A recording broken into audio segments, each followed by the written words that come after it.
तदध्ययनानि। आगम में कहा गया है, छिन्दितु जालम अबलं वरोहिया मच्छा जहा काम गुणे पहाय धोरे यशीला तवसा उदारा धीराहु भिक्षायरियं चरन्ति। धीराहु भिक्षायरियं चरन्ति। धीर भिक्षाचर्या को स्वीकृत करते हैं, आचरित करते हैं।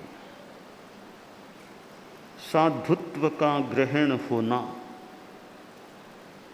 अनंत काल की इस जीव की यात्रा का बहुत बड़ा कदम उठाना होता है। वह कदम कौन उठाता है या कौन अच्छे रूप में उठाता है, शास्त्र में कहा गया है, रोहित मत्स्य। रोहित मत्स्य जर्जरी भूत जाल को छेद करके काट करके बाहर निकल जाते हैं। जर्जरित जाल है रोहित मत्स्य, वो जाल को छिन्न करके काट करके बाहर निकल जाते हैं। इसी प्रकार जो मनुष्य लिए हुए भार को उठाने में समर्थ होते हैं, लिए हुए भार का वहन करने में सक्षम होते हैं, तपस्या से उदार होते हैं, यानी तपस्वी होते हैं, तपः प्रधान होते हैं और धीर होते हैं कि साधुपन ले लिया, धीरता नहीं है, अधीरता आती रहती है, तो वह कठिनाई की स्थिति बन सकती है। अधीर आदमी कब आवेश में आ जाए, कब साधुपन छोड़ने का निर्णय कर ले। धीर पुरुष, धीर व्यक्ति वे भिक्षाचर्या का आचरण करते हैं। भिक्षाचर्या में एक तो यह भिक्षा लेना, गोचरी करना, यह भी भिक्षाचर्या। परिक्रमा में गोयवचर्याए, भिक्षाचर्याए, उघाड़ कबाड़, भिक्षाचर्या जो ये जगह जगह अटन करके भिक्षाटन करना, घरों आदि में जाकर आहार प्राप्त करना, यह भिक्षाचर्या है।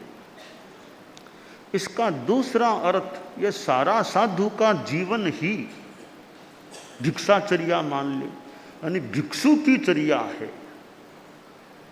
नय की दृष्टि से हम देखें कि शब्द नय है, समभिरूढ़ नय है, एवं भूत नय है।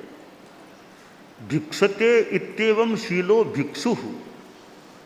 भिक्षा करने वाला भिक्षु है, वो चाहे अभी भिक्षा नहीं करता, अभी स्वाध्याय में, तो भी भिक्षु है, क्योंकि भिक्षा जीवी है, भिक्षा करने वाला है। यह समभिरूढ़ का मत हम भले मान लें, पर एवं भूत ने क्या कहेगा कि भिक्षा कर रहा है तब भिक्षु है, व्याख्यान दे रहा है तब भिक्षु नहीं है। गोचरी करे, भिक्षा करे, उस दौरान वो भिक्षु कहलाने का अधिकारी है। बाद में और सेवा करे, व्याख्यान दे, तत्व चर्चा करे, तब वह भिक्षु नहीं है। ये एवं भूत नय की दृष्टि से तो ये नय के अलग अलग मंतव्य, दृष्टिकोण बन सकते हैं। तो धीराहु भिक्षा यरियम चरंती, धीर भिक्षाचर्या का चरण करते हैं, आचरण करते हैं। तो साधु के लिए धीर होना अपेक्षित है। 10वें आलियम में जो दूसरे अध्ययन में कहा गया है, कहम नु कुज्जा सामन्नम जो कामे न निवारये पए पए विषि अंतो संकप्पस्य वसंगव, कि धृति नहीं है तो वह सामान्य का पालन कैसे कर पाएगा। पग पग पर जो विषादग्रस्त होता है, अधीर बनता है, संकल्प विकल्प युक्त बनता है, उसका क्या भरोसा कब पांव बाहर रख दे। इसलिए हमारे में धीरता रहनी चाहिए। धैर्य ठावस रखो, धीरता रखो। मान लो जीवन है, कभी कोई छोटी मोटी गलती हो जाए, कभी बिना गलती भी कोई उलाहना आ जाए, कुछ सुनने की स्थिति बन जाए, तो हमें अधीर नहीं बनना चाहिए। ठीक है, गलती हो गई, दंड दे दिया गया, कह दिया गया, तो भी शांति, ठीक है, मैं और ध्यान रखूं और जागरूकता रखूं, प्रमाद न हो। पर धीरता है, बिना गलती भी मान लो कुछ कह दिया गया, कोई दंड भी बाई चांस दे दिया गया, तो भी धीरता कि कोई बात नहीं, दे दिया तो दे दिया, मौका होगा तो कभी स्पष्टीकरण कर सकेंगे, वरना कोई खास बात नहीं, मैं अपनी निर्जरा मान लूँ। तो हमें धीरता रखनी चाहिए। ऐसा हमें अधीरता का आश्रय नहीं लेना चाहिए। वो ऐसा कह दिया, ऐसा हो गया, अब क्या रहना। हमें अधीरता नहीं करनी चाहिए, धीरता रखें। और हमारे यहाँ तो यहाँ तक कहा गया भाई कि समचित्त रहो, समचित्त रहो, उला ना आ जाए और आज समचित्त रहो, समता भाव रखो। तो भले साधु है, एक साध्वी है, एक समणी है, क्यों हमारे यहाँ तो साधु साध्वियाँ सब एक आचार्य की आज्ञा में, ये हमारी संघीय व्यवस्था है, एक आचार्य की आज्ञा में रहें। और समणियाँ भी एक सीमा मान लो, जो भी एक आचार्य की निश्रा में सारी समणियाँ हैं। तो ये गृहस्थों का तो फिर भी मान लो वो थोड़े सांसारिक जीवन है उनका, इतना हमसे वो प्रतिबद्धता न भी रहे, तो साधु साध्वियों की तो मानो इतनी प्रतिबद्धता है कि वो तो एक ही समाचारी वाले जो हों एक ही समाचारी वाले, एक विधि विधान में रहने वाले, सभी सामायिक अथवा छेदोपस्थापनीय चारित्र का आवाहन करने वाले हों, तो वे सब तो एक आचार्य की आज्ञा में हमारे धर्म संघ की परंपरा में रहते हैं या रहने की विधि है। और समणियाँ भी घर परिवार तो वैसे मतलब छोड़ दिया है, तो वे भी एक सीमा में एक आचार्य की आज्ञा में निश्रा में रहने वाले। तो कभी कुछ हो जाए, कभी उला ना आ जाए, कभी कुछ हो जाए, तो धीरता, हमें धीरता, कोई बात नहीं, जो भी हमसे गलती हुई नहीं भी हुई तो भी धीरता रखें। धीरता अच्छी चीज़ है कि हम उतावलापन, तत्काल आवेश में कोई निर्णय कर लें, तत्काल कुछ ऐसे प्रतिक्रिया में आकर आवेश में बोलने लगे, वो थोड़ी अधीरता की स्थिति हो सकती है। तो आगम में कहा गया धीराहु भिक्षायरियम चरन्ति, एक सुंदर सूक्त है। हमारे सन्मति शिक्षण कक्षा वाले, शैक्ष साध्वी कक्षा वाली साध्वियाँ और भी छोटा सा बढ़िया सूक्त है, धीराहु भिक्षायरियम चरन्ति, धीराहु भिक्षायरियम चर, धीर हैं वे भिक्षाचर्या यानी साधुचर्या मान ले का आवाहन करते हैं, आचरण करते हैं। तो मत्स्य का उदाहरण दिया गया है कि रोहित मत्स्य वो जर्जरी भूत जाल को भी काट करके बाहर निकल जाता है। इसी प्रकार जो धीर होते हैं वे काम भोगों के जाल को काट करके, काम भोगों को, काम गुणों को परित्यक्त करके, छोड़ करके, और इस भिक्षाचर्या के पथ पर गामी बन जाते हैं, चलने वाले बन जाते हैं। तो ये जाल को भी काट देना, जाल में फंसना नहीं चाहिए। दुनिया में कहीं कहीं जाल हो, द्रव्य जाल और भाव जाल, तो भाव जाल से भी सावधानी, कहीं फंसना नहीं। तो हम जो भी साधु चारित्रात्माएं हैं कि जाल में कभी नहीं फंसना, कभी संग मोह ऐसा वैसा उसमें साधु को नहीं जाना चाहिए, नहीं फंसना चाहिए, सावधान रहना चाहिए कि जाल है, जाल में कहीं मुझे फंसना नहीं, जागरूक रहना है। और कोई मोह कर्म का उदय या उदीर्णा जो भी होने से कोई साधु जाल में फंसने लग जाए, भाव जाल में फंसने लग जाए, तो संभले भी, अरे मैं कहाँ जाल में पांव रख दिया, फट बाहर निकलो यहाँ से। जत्थेव पासे कई दुप्प उत्तम कायेण वाया अदुमान सेणम तत्थेव धीरो परिसाहरिज्जा आइन्नओ क्षिप्र मिवक्खलीणम। कि मन वचन काय कहीं दुष्प्रयुक्त होते दिखाई दें, तत्काल लगाम को खींच लेना चाहिए कि मैं प्रमाद में क्यों रहूं, मैं तो प्रमाद रहित जीवन जीऊं। तो साधु जीवन कितना उच्च स्तर का जीवन है, बढ़िया जीवन है, जहाँ 5 महाव्रतों का पालन हो, कितनी ऊंची साधना है। और हमारी फिर वर्तमान में जो पाद विहार की यात्रा है, पद विहार करना, यह भी एक वैशिष्ट्य है। बाकी तो द्रव्य क्षेत्र काल भाव जैसे हों, स्थितियां हों, पर पद विहार करना वह भी एक हमारी साधना मान लो, तपस्या मान लो, कहाँ से कहाँ जाना। अब माघ शुक्ला सप्तमी मान लो चतुर्मास के बाद निकट आ जाए, फिर वही यात्रा की बात, किसी को कहीं पधारना, किसी को किन्हीं को कहीं पधारना, हमको अपनी दृष्टि से आगे बढ़ना। तो अभी तो यह मेला है, अभी तो यह संगम है, फिर तो वो कोई इधर गया कोई उधर गया, मतलब वो कोई इधर गया कोई उधर गया।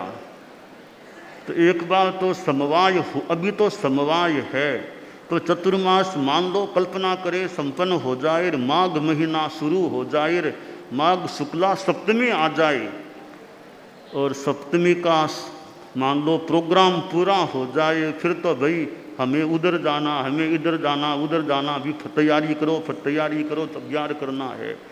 तो यह पद यात्रा हमारी पैरों से चल कर के जाना भी एक तपस्या कह दें, साधना कह दें, तो धीराहु भिक्षा यरियम चरंती, ये हमारी पद यात्रा। और वर्तमान में साधन की भी अल्पीकृत स्थिति, अल्पीकरण साधनों का भी, कि भाई वो भी थोड़ा कभी छेद प्रायश्चित न आ जाए, इस हिसाब से ध्यान दें, तो वो भी अल्पीकरण की संभवतः स्थिति बनी है। तो यह पद यात्रा भी पैरों से चले, और ज़्यादा नहीं घूम सकें तो जैसी स्थिति, जैसा निर्देश, थोड़ी एरिया में घूम लें, थोड़ी एरिया में। एक मेवाड़ में चले गए, मान लो एक मेवाड़ में कई वर्षों तक साधन का उपयोग नहीं करना है विशेष, एक मेवाड़ में कई वर्षों तक प्रवास विचरण मान लो हो जाए। एक मारवाड़ में चले गए, मारवाड़ में अनेक वर्षों तक प्रवास हो जाए। थड़ी है, इधर गंगानगर, श्री गंगानगर अंचल है, अनेक वर्षों, थोड़े वर्षों तक वहाँ भी प्रवास। इधर हरियाणा चले गए, पंजाब चले गए, एक बार चले गए, अब कई वर्षों तक भले पंजाब में विचरण कर लें, जैसी दृष्टि इंगित मिले, हरियाणा में विचरण कर लें, ज़्यादा साधन का उपयोग कर की अपेक्षा ही ज़्यादा नहीं पड़े। पद यात्रा 5 किलोमीटर 60 किलोमीटर थोड़ा सा प्रयास करें, गांवों में लंबे यथा योग्य प्रवास करते रहें। तो यह साधु जीवन में जो पद यात्रा की बात है वो कितनी प्राचीन होगी, और आज भी वो जीवित एक सीमा तक है कि पद यात्राएं हो रही हैं। और चलने वाले तो कितने दूर दूर 1000 किलोमीटर क्या एक शेष काल में। परम पूज्य आचार्य श्री तुलसी तो कोलकाता चतुर्मास करके विक्रम संवत 2016 का चतुर्मास कोलकाता में किया, फिर अगला चतुर्मास राजनगर में किया विक्रम संवत 2017 का।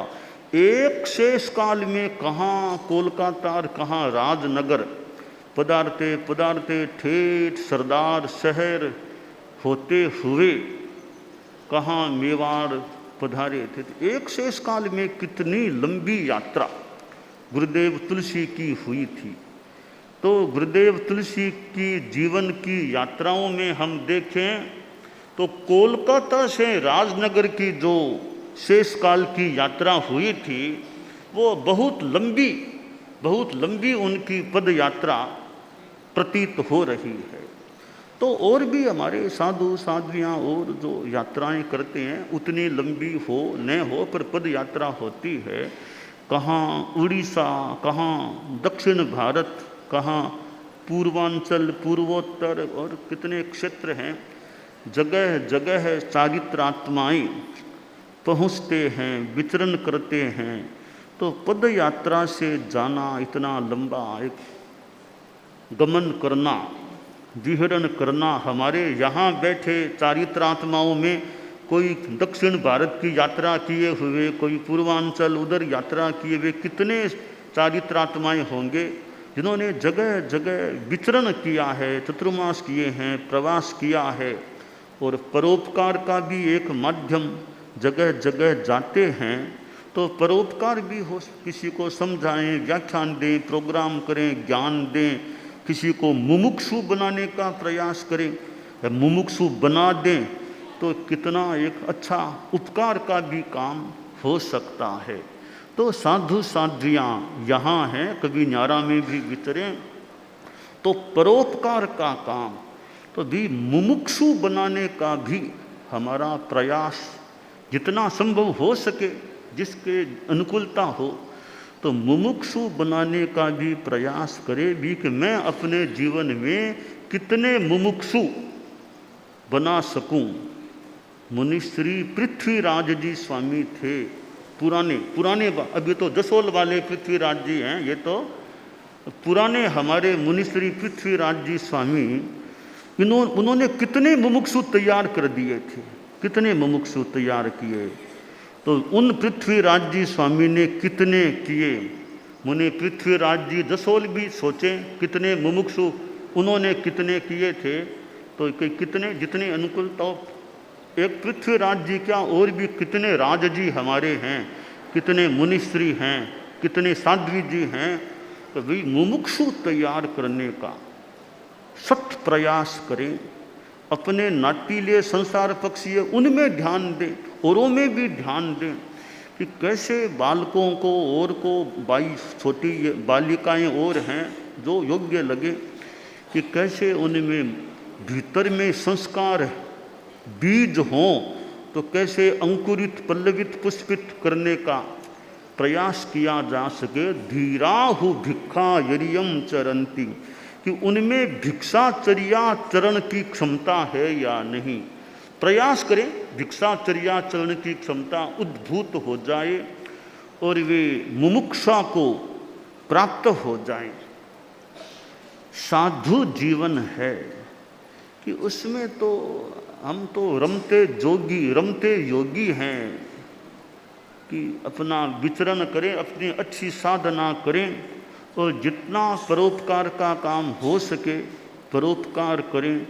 अब देखिए ये इतनी क्लासेज जो लगती होंगी, क्लासेज योगक्षेम वर्ष की क्लासेज हैं, अब धूप में क्लास लेने के लिए, टीचिंग के लिए जाना, वो भी तो सेवा है। धूप में कहाँ, कभी शिविर लगते हैं, कभी अभी अब वो सघन साधना शिविर की बात सामने है, और ज्ञानशाला आती है और आती है, तो उनकी भी क्लास लगाना, क्लास लेना, धूप में भी जाना, अमुक समय जाओ, कभी दोपहर में जाओ, तब जाओ, इतनी बाइयाँ, इतने पुरुष बच्चे आदि, इतनी हमारी योगक्षेम वर्ष की कक्षाएँ, जो भी चारित्रात्मक समणियाँ, जो भी विद्यार्थी हैं, तो पढ़ाने के लिए जाना, पढ़ाने की तैयारी करना, यह भी एक सेवा है। धूप में जाना पड़े, पढ़ाने की तैयारी करना हो, तो वो भी अच्छे कार्य है, सेवा।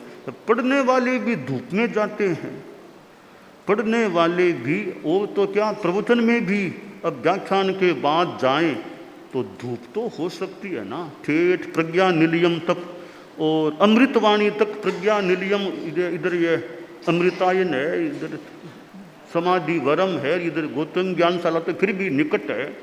तो प्रज्ञा निलयम तक जाना व्याख्यान के बाद, धूप अच्छी हो जाए, फिर एज्ड साध्वी जी हैं, अवस्था भी जिनकी है, वो भी आना और वापस फिर जाना, तो यह भी तो एक तपस्या ही मान लो कि धूप में पैरों से चल कर के, पैरों से न चलें तो भी धूप तो लग ही सकती है।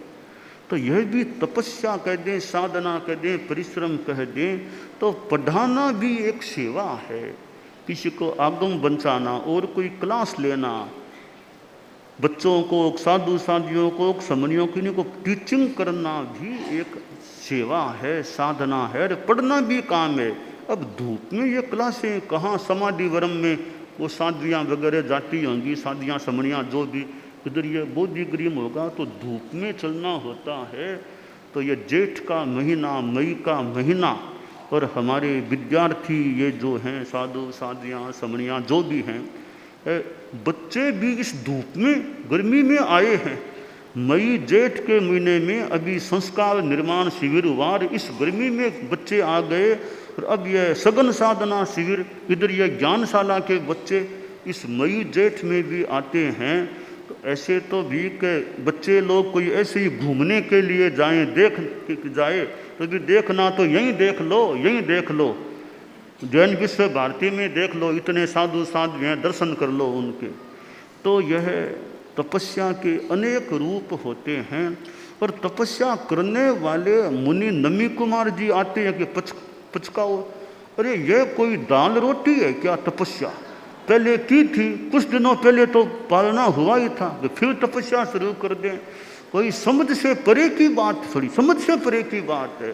कोई आदमी इतनी लंबी तपस्या कुछ दिनों के अंतराल से फिर शुरू कर दे, फिर शुरू कर दे, तो थोड़ी समझ में कम आती है भी ये कैसे, क्या है।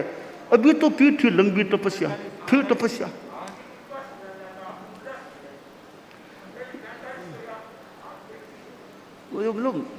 मैं इतनी तपस्या, एक आश्चर्य कर दो, कुछ समझ में कम आ रही है भी, इतनी तपस्या एक आदमी, अभी पालना लंबित है, कुछ दिन गए फिर तपस्या शुरू हो गई। तो ऐसे बहुत बड़ी बात है गर्मी में रियो, मतलब बाकी तो अपना अपना शरीर है, जैसी क्षमता हो, पर आखिर भूखा रहना और गर्मी और तो तपस्या। हाँ नहीं वो तो है ही, वो तो है ही, पर बहुत बड़ी बात होती है।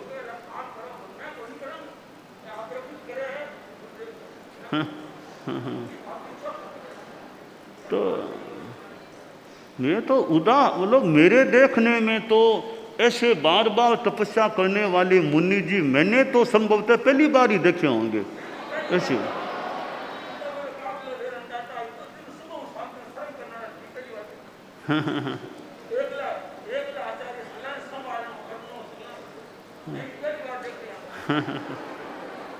क्योंकि इतने ऐसे तपस्वी इतने जल्दी जल्दी तपस्या करें, जितनी मेरी स्मृति है, मैंने तो इतना बार बार तपस्या करने वाला शायद पहली बार ही ऐसी कोई बात सामने आई है। मतलब तो यह तपस्या है, वो भी अपने आप में हमारे धर्म संघ में तपस्वी साधु साधियों का भी एक अपना इतिहास है, क्रम है। कितने तपस्वी साधु साध्वी हुए हैं।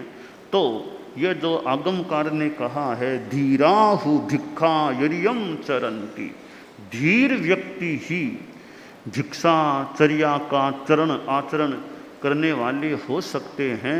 तो अनेक रूपों में तपस्या सेवा हो सकती है। और तो क्या, वो हमारे पाठ्यक्रम को भी बनाने वाले, उसका संशोधन करना, बैठो मीटिंग करो, सोचो आओ, यह भी तो सेवा ही है। कभी शिक्षा की दृष्टि से वो हमारे साध्वी प्रमुखा जी वो निर्देशक हैं, महाप्रज्ञ साध्वी प्रमुखा जी तो हैं ही हैं। इधर शिक्षा ये महाप्रज्ञ श्रुताराधना पाठ्यक्रम के वो डायरेक्टर निर्देशक भी हैं। तो भी फिर उसकी भी मीटिंग करो। हमारे मुनि जी हैं, साध्वी जी, बैठो मीटिंग करो, क्या चिंतन करो, संशोधन करना कैसे करना। तो यह भी सेवा ही है। यह ज्ञान के क्षेत्र की, शिक्षा के क्षेत्र की सेवा है।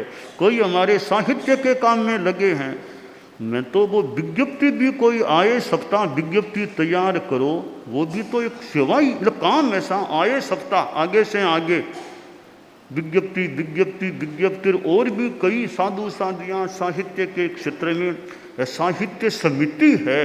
साहित्य समिति में मुनि जी भी हैं, साध्वी जी भी हैं। ये भी सेवा है। आई हुई पांडुलिपियां साहित्य का निरीक्षण करवाना, समीक्षा करना, वो करना, वो भी तो सेवा है। उनका भी तो टाइम लगता होगा। निरीक्षण कराओ, उनको भेजो, वापस ध्यान दो, करो जो भी, फिर वो अपना पत्र, स्वीकृति पत्र, जो भी समीक्षा का पत्र लिखो। तो अनेक रूपों में ये सेवा के कार्य हो सकते हैं। तो हमारे साधु साधियाँ समणियाँ जो हैं, कोई विश्वविद्यालय में पढ़ाने वाले हैं, यूनिवर्सिटी मान्य विश्व, वहाँ भी हमारे समणी जी जो भी पढ़ाने के लिए जाते हैं, तो वो भी एक धूप में जाना पड़े, आना पड़े, तैयारी करनी पड़े, पढ़ाना पड़े। अनेक रूपों में सेवा के कार्य हो सकते हैं। तो हम अपनी साधुत्व की साधना को, अध्यात्म की साधना को अच्छी तरह आगे बढ़ाने का प्रयास करते रहें। और बड़ा सुंदर एक सूक्त है, धीराहु भिक्षा यरियम चरंती, धीराहु भिक्षा यरियम चरन। धीर होते हैं वे भिक्षाचर्या साधना साधुत्व का सम्यक पालन कर सकते हैं। तो हमारी साधना आगे बढ़ती रहे यथा योग्य।